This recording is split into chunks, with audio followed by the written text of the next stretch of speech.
Ecosystem ecology का second chapter है NCERT के अकॉर्डिंग। अब इसमें मेरा क्या क्या लॉजिक रहेगा, ट्रिक्स रहेगा, उनको आप फॉलो करना, सॉल्व करना। क्वेश्चंस पीवाईक्यू के सॉल्व होंगे, एमटीजी बेस्ड सवाल आते हैं वो भी सॉल्व होंगे। पर मेरा एक रिकमेंडेशन है कि एनसीईआरटी हाईलाइट सीरीज़ आप यूट्यूब करो, उसके बाद आप किसी टीचर से आप यूट्यूब, क्योंकि अभी मेरे पास वक्त नहीं है कि अभी ये वाली चीज़ें एक एक करके समझाऊं, क्योंकि मेरे पास डायरेक्ट कुछ ट्रिक्स हैं उनको मैं दे दूंगा। तो आप पहले मेरा ट्रिक्स देखो, फिर उसके बाद किसी टीचर का आप ये देखो एनसीईआरटी वगैरह लाइन बाय लाइन वाले, तो आपको ज़्यादा बेहतर समझ में आएगा। ठीक है, अब मैं आपको ले चलता हूँ अपने ट्रिक्स के ऊपर। अच्छा देखो इसमें क्या क्या रहेगा हमारा ट्रिक्स में, कहाँ से क्या क्या रहेगा। इसमें से ये रहेगा ट्रिक हमारा। उसके बाद आगे चलता हूँ, मैं सबको समझाने की कोशिश करूँगा। ये ग्राफ्स रहेंगे ट्रिक में हमारा। फिर उसके बाद आगे चलता हूँ, यहाँ पर ट्रिक रहेगा हमारा, यहाँ पर ट्रिक रहेगा हमारा। फिर उसके बाद इस पर पूरी ट्रिक रहेगी, ये इस पर ट्रिक रहेगी। और फिर फाइनली जो है इन पे ट्रिक्स नहीं होंगे, यहाँ पर कुछ ट्रिक नहीं रहेगा, पर लेकिन आपको मज़ा बहुत आने वाला है। ठीक है, तो मैं इसको खोल कर रखता हूँ। अच्छा एक लाइन से आपको एक एक करके ट्रिक नहीं मिलेगा, थोड़ा रैंडम हो रखा है, क्योंकि जैसे जैसे हमारे पास आता जाता है हम ट्रिक को अपलोड करते हैं। ठीक है, रैंडमली मिलेंगे और क्लियर कट आपको लाइन मिलेंगे कि मैं कहाँ से इनको उठाया हूँ। ठीक है, चलो यहाँ आता हूँ। थोड़ी सी कंजेस्टेड हो रखा है, क्योंकि पहले जो मैं बनाया था उस पर ये अपडेट है, तो अपडेट के अकॉर्डिंग मैंने इसको आपके लिए लाया है बराबर। चलो मैंने लाइट को भी कर दिया है ऑन। अब देखो इकोसिस्टम के लिए, इकोसिस्टम टर्म किसने दिया था, ठीक है ना। तो देखो ecosystem is a functional unit of nature. पहले ये सवाल पूछता है कि इकोसिस्टम नेचर का फंक्शनल यूनिट है, ये सवाल आपको एमटीजे में मिलेगा।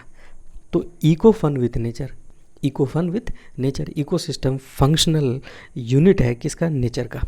ठीक है, उसके बाद स्ट्रेटिफिकेशन, जैसा स्ट्रेटिफिकेशन का मतलब होता है कि जैसे देखो सबसे बड़ा पेड़, उससे छोटा पेड़, उससे छोटा पेड़, उससे छोटा पेड़, उससे छोटा, ये जो आप सीढ़ी की तरह सजाते उसी को स्ट्रेटिफिकेशन बोलते हैं।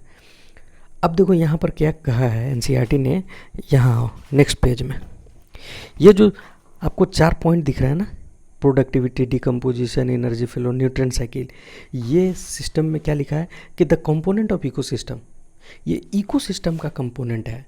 तो आपको याद होगा नहीं लाइन बाय लाइन, तो मैं कैसे याद रखता हूँ। देखो अगर आपको इकोसिस्टम का कंपोनेंट याद करना है तो नंगी प्रोडक्ट देखो एनर्जी मिल जाएगा, नंगी प्रोडक्ट देखो एनर्जी मिलेगा, न्यूड प्रोडक्ट एनर्जी देती है।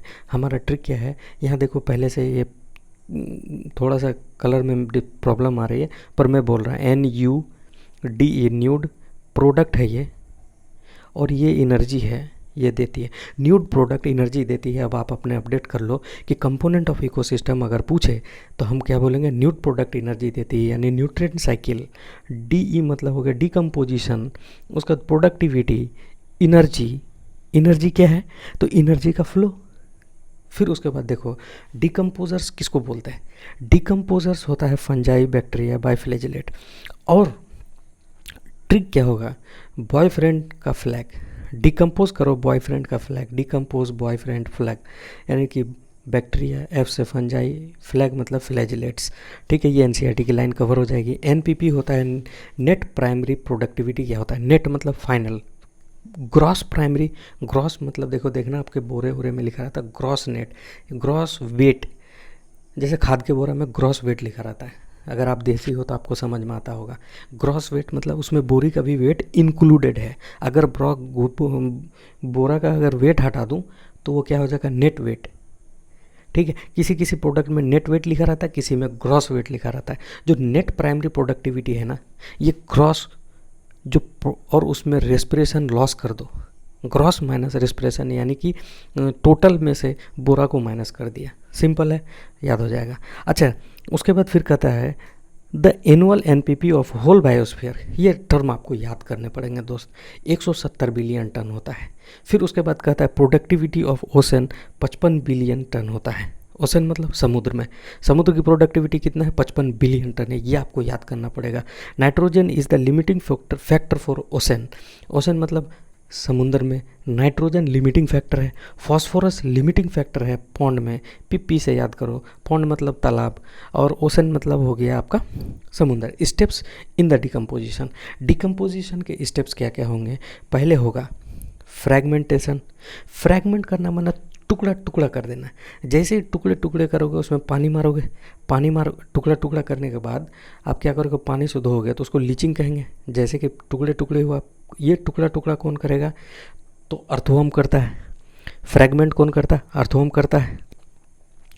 फ्रैगमेंट कौन करता है, अर्थवर्म करता है। फिर लीचिंग होगा, बारिश हो गई, बारिश हो गई तो धुल जाएगा, धुल जाने के बाद क्या होगा, कैटाबॉलिज्म होगी।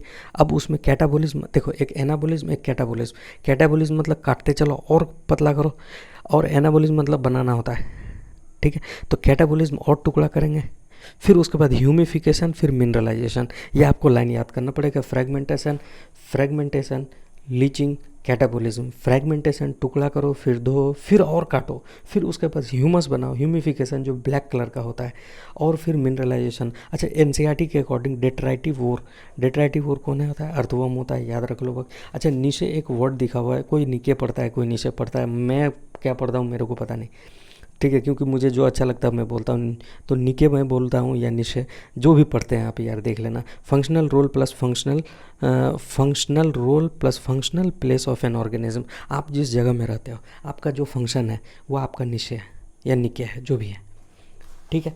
तो ये अच्छा, नीट का सबसे फेवरेट है, उसमें फंक्शनल वर्ड वो सुनना चाहता है आपसे, निके जहाँ मिल जाए आप फंक्शनल वाला मारो ऑप्शन, आपका काम हो जाएगा। फिर आता हूँ नेक्स्ट में, चलो यहाँ ऑर्गेनिज्म विच यूज़ मिल्क, देखो ऐसे ऑर्गेनिज्म जो मिल्क पिए या दही खाए उसको आप क्या कहोगे। जैसे काऊ का आप मिल्क पीते हो, ठीक है, या काऊ का बच्चा, या हाँ मैं, अच्छा अभी मैं तो हर चीज़ खा सकता हूँ, जैसे मैं फल भी खाता हूँ डायरेक्ट पेड़ से, मैं आपको नॉन वेज भी खा लेता हूँ, मछली खा लेता हूँ, तो ये डायरेक्ट पेड़ से नहीं है, तो हम किस कैटेगरी में आ गए। लेकिन स्पेशली कभी पूछा हुआ सवाल है एम्स में कि ऑर्गेनिज्म व्हिच यूज़ मिल्क और कर्ड आर नोन एज, कि जो देखो प्राइमरी कंज्यूमर है आपका काऊ, प्राइमरी कंज्यूमर है आपका काऊ, काऊ क्या करती है, घास खाती है, तो प्राइमरी कंज्यूमर है। फिर उसके बाद आप उसका प्रोडक्ट को यूज़ कर रहे हो तो आप सेकेंडरी कंज्यूमर कहलाओगे, यानी कि मिल्क और कर्ड का यूज़ करना सेकेंडरी कंज्यूमर है। लेकिन अगर मिल्क और इसको कंज्यूम करना भी सेकेंडरी है। अगर काऊ को किसी बड़े जानवर ने, जैसे कि शेर ने खा लिया, काऊ को अगर शेर ने खा लिया तो शेर क्या हुआ, सेकेंडरी कंज्यूमर। लेकिन काऊ, शेर ने मिल्क नहीं पिया, बराबर। तो अब चलो, most stable ecosystem on earth is rain forest, जहाँ पे रेन फॉरेस्ट जो है वो मोस्ट स्टेबल इकोसिस्टम है अर्थ का। Second most stable ecosystem on earth is ocean. देखो समुद्र में ना आप वैरायटी चेंज नहीं होती ज़्यादा यार, ऐसे याद रख लो। तो सेकंड मोस्ट अच्छा, स्टैंडिंग क्रॉप, स्टैंडिंग क्रॉप कहाँ पे लिखा हुआ है, चलो देख लो स्टैंडिंग क्रॉप कहाँ पे है। आपको मैं दिखा दूँ, स्टैंडिंग क्रॉप देख लो, ये है स्टैंडिंग क्रॉप। और स्टैंडिंग क्रॉप में आपका ट्रिक रहेगा MLC, स्टैंडिंग क्रॉप में आपका रहेगा ट्रिक MLC। MLC, M क्या है, मास, M क्या है, मास, लिविंग, C क्या है, क्रॉप। देखो MLC, स्टैंडिंग क्रॉप मतलब ईच ट्रॉफिक लेवल, प्रत्येक ट्रॉफिक लेवल में has certain mass of living material at a particular time. तो लिविंग मटेरियल होगा, मास होगा, तो आपको क्या कहोगे, स्टैंडिंग क्रॉप कहोगे। लेकिन स्टैंडिंग स्टेट क्या हो, किसको कहोगे, तो स्टैंडिंग स्टेट के लिए आपको क्या देखना पड़ेगा, कि जैसे कि अगला देखो, स्टैंडिंग स्टेट NCERT में कहाँ लिखा हुआ है वो पता करो। देखो स्टैंडिंग स्टेट है ना बॉस, बस ये स्टैंडिंग स्टेट का मैं इधर और एक अच्छा लिख रखा हूँ, मैं खुद देख ला, अच्छा लिखा हूँ मैं, आपको दिखाऊंगा ज़रूर। हाँ देखो, SSC, स्टैंडिंग स्टेट कार्बन जैसा मिनरल। देखो इसके लिए ट्रिक आप लिख लो SSC, SSC स्टैंडिंग स्टेट के लिए कार्बन जैसा मिनरल। स्टैंडिंग स्टेट के लिए कार्बन जैसा मिनरल, स्टैंडिंग स्टेट के लिए कार्बन जैसा मिनरल। ये आपका क्या हो गया, स्टैंडिंग स्टेट हो गया। इकोलॉजिकल पिरामिड किसने दिया था, एल्टन ने। ये आपको MTG में मिलेगा बहुत ज़्यादा सवाल फिंगर टिप पे। तो इसके लिए क्या है, पील मतलब छिलका, PEL मतलब देखो क्या है, पिरामिड, P से पिरामिड, E से इकोलॉजिकल पिरामिड और EL से एल्टन, याद रख लोगे। अब देखो यहाँ NCERT में एक लाइन लिखा हुआ है कि स्पैरो होता है, जो स्पैरो यानी गोरैया, एक चिड़िया है छोटी सी। अब वो क्या करती है, कभी तो वो साला सीड खाती है, कभी तो वो कीड़ा खाती है। तो भैया एक साथ में दो तरह का, तो एक साथ में वो दो तरह का है, इसलिए वो GST भरती है। स्पैरो को याद करोगे, वो GST भरती है। गोरैया जो है स्पैरो, गोरैया को स्पैरो भी बोलते हैं। और T से ट्रॉफिक लेवल और T से 2, तो एक साथ में वो 2 ट्रॉफिक लेवल पे कभी कभी आ सकता है। ठीक है, ये लाइन आपको कहाँ मिलेगा। अच्छा, ये PMT का सवाल है 2019 का। देखो यहाँ पे मैंने लिख रखा है, टिक करके रखा है, स्पैरो है ना, बराबर। आपको यहाँ से मिल जाएगा आंसर। फिर उसके बाद आप चलो नेक्स्ट पेज पे आते हैं। पहला line, pyramid of number in grassland, pyramid of number in grassland. ये कैसा होता है, जनरली इरेक्ट होता है। ग्रासलैंड में अपराइट होता है नंबर, पिरामिड का नंबर। ठीक है, देखो GUN से आप याद करोगे गन, GUN से आप याद करोगे गन, यानी ग्रासलैंड में अपराइट होता है नंबर का। हो गया, क्लियर हो गया। ग्रास में अपराइट होता है नंबर वाला पिरामिड। फिर उसके बाद pyramid of biomass in sea is generally inverted. अच्छा देखो, इससे पहले आपको कुछ मैं बताऊं, आपको एक ट्रिक यहाँ वाले देता हूँ। देखो ये हमारा हिसाब से लिखा हुआ है, आप देखो, pyramid of biomass generally upright, pyramid of biomass generally upright, PBG। अब यूपी में PUBG खेला जाता है साला, यूपी में बहुत ज़्यादा। यानी पिरामिड ऑफ बायोमास जनरली कैसा होता है, अपराइट होता है। Pyramid of biomass generally upright होता है। लेकिन अगर आप एक्वेटिक की बात करें, पानी में बात करें, तो कैसा होता है, बायोमास इन्वर्टेड होता है। इसके लिए एक ट्रिक तो आप लिख लो, बाई, जो काम करने वाली बाई बोलते हो। खास करके बाई कहाँ बोला जाता है, राजस्थान साइड में, कोटा में बाई चलता है। Biomass aquatic inverted, biomass aquatic में इन्वर्टेड, बायोमास एक्वेटिक में इन्वर्टेड। लेकिन जनरली PUBG यूपी में P से पिरामिड, B से बायोमास, G से जनरली मतलब अपराइट होता ही है।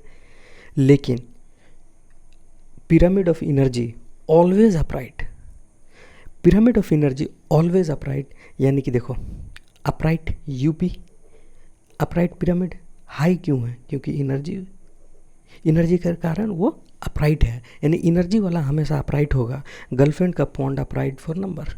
अगला ट्रिक होगा हमारा, गर्लफ्रेंड का पॉन्ड अपराइट फॉर नंबर। इसमें कैसे, आपको देखो अपराइट याद करना पड़ेगा, बार बार पढ़ोगे याद हो जाएगा। ग्रासलैंड, फॉरेस्ट में, पॉन्ड में, पॉन्ड इकोसिस्टम मतलब तालाब वाला अपराइट होता है किसके लिए, नंबर के लिए। ये 3-4 लाइनें अगर आपको याद है, एक भी सवाल नहीं जाएगा आपके हाथ से। ठीक है, नेक्स्ट आओ। नेक्स्ट कहाँ पे ले जाना चाह रहा है, अच्छा हाँ सॉरी, एक और लिख लो, ये वाला LIN, लिन, या NIL कर लो। नंबर होता है, इन्वर्टेड होता है लेक में, लेक मतलब झील। ठीक है, चलो सक्सेशन कहाँ लिखा हुआ है, चलो ये देख लो। पहले इकोलॉजिकल सक्सेशन, इकोलॉजिकल सक्सेशन में देख लो कैसे है। मैं आपको थोड़ा सा इसका ये बताता हूँ। जैसे कोई खाली रॉक है, उसमें सबसे पहले आपका लाइकेन आया, फिर उसके बाद आगे बढ़ता जाएगा और फाइनली उसमें पेड़ आता है। यही है सक्सेशन। मतलब कोई नया जगह है, वहाँ पर आकर के फाइनली एक कम्युनिटी स्टेबल हो जाएगा, तो इसको कहते हैं सक्सेशन, जहाँ पहले कुछ भी नहीं था। तो अब इसको एक्सप्लेन कैसे करेंगे।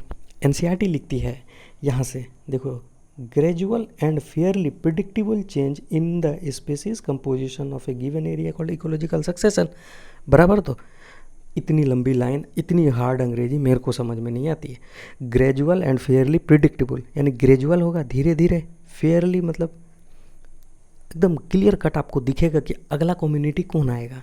मतलब कि पहले आप फ्रेश एकदम कुछ नहीं था तो पहले कुछ आया, फिर उसके बाद कौन आएगा, फिर उसके बाद कौन आएगा, इसको आप फेयरली प्रिडिक्टेबल होता है, आप पहले ही से बता सकते हो। इसलिए लिख रहा है change in the species composition, की अभी कुछ अभी कुछ अभी कुछ, कंपोजिशन चेंज होता जाएगा। गिवन एरिया, किसी खास एरिया में, तो उसको सक्सेशन कहते हैं। इतनी माथाफोड़ी लाइन मेरे को नहीं आती, जीपीएस याद कर काम खल्लास। जीपीएस मैंने ग्लोबल पोजीशनिंग सिस्टम, वो वाला जीपीएस जिसमें तुम नक्शा में अपने आप को देखते हो, मैप में, गूगल मैप, वो जीपीएस से काम करता है, बराबर। तो देखो, जी से ग्रेजुअल, पी से प्रिडिक्टेबल, लिख लो, जी से ग्रेजुअल, पी से प्रिडिक्टेबल, ऐसे सक्सेशन। जो gradual predictable succession, gradual predictable succession होता है, बात बराबर खत्म करो। सक्सेशन ऑफ प्लांट, अगला क्या दे रखा है, सक्सेशन ऑफ प्लांट। अभी मैं ये सारे टॉपिक को लेता हूँ, लूँगा। सक्सेशन इन प्लांट कहेंगे तो प्लांट जो है वाटर में, देखो अगर मान लो कि कोई तालाब है लेकिन वो नया तालाब है, एकदम फ्रेश, इससे पहले ज़िंदगी में उस पर कुछ था ही नहीं, तो सबसे पहले वहाँ क्या ग्रो करेगा, फाइटोप्लैंक्टन। फाइटोप्लैंक्टन आएगा, ट्रिक याद रखोगे, पी।